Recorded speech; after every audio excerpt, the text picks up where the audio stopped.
ayyomdan qabul qilaman.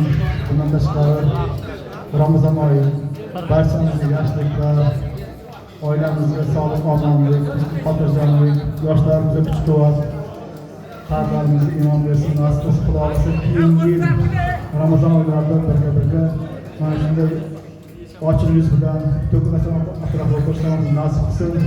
Nima deymiz? Bugun yoshlarimiz bilan Sho'rta aka, Rustam aka 88-yillarda past hammasi yo'qmishlarimda. Gruppaga o'zi qo'shilmagan, yangi gruppasi chekkan, men shu o'tganimda mana shu tashabbus bo'ldi, o'quvchi men grupp qo'shib qo'yinglar dedim. Gruppa qo'shilib mana avval Alloh g'alabamizni nasib qildi.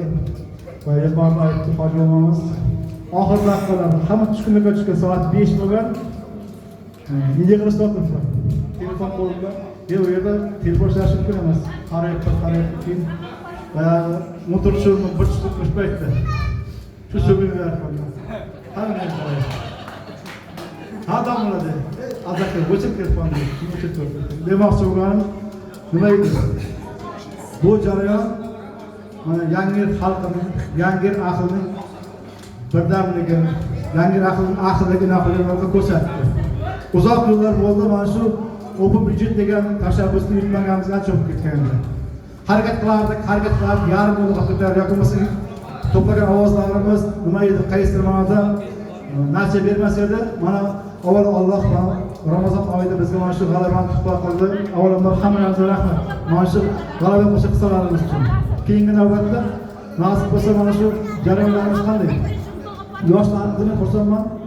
Zararcha bo'lsa ham ko'ngliga vatanparvarlik ruhini, tuyg'usini tutganimizga xursandman. Mana ustozlarimizning hammasi, yoshlarimiz hammasi birgalikda mahallani obodligi uchun harakat qildi. Buning uchun hamma yoshlarimiz, ustozlarimizga men rahmat deyman.